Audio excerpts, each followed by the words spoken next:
2 दिवसापूर्वी ही जी आहे ती घटना या ठिकाणी घडली। यामध्ये 2 जणांचा मृत्यू झाला।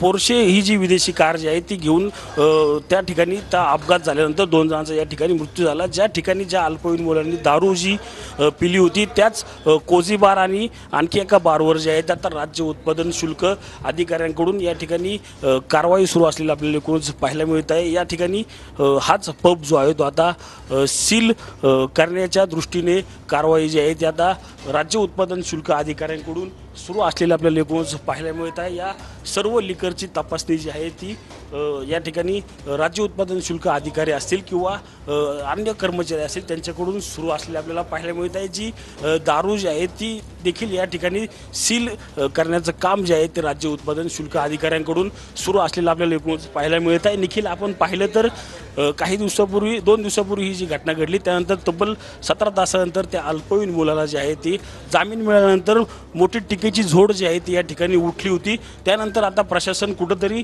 सज्ज या ठिकाणी कारवाई करण्याचं सुरू केलेलं आपल्याला एकूणच पाहायला मिळत आहे। आपण पाहू शकतो की कशा प्रकारे राज्य उत्पादन शुल्काचे अधिकारी जे आहेत ते या ठिकाणी ही दारू जी आहे ती सील करण्यासाठी या ठिकाणी पथक आलेलं आपल्याला एकूणच पाहायला मिळत आहे।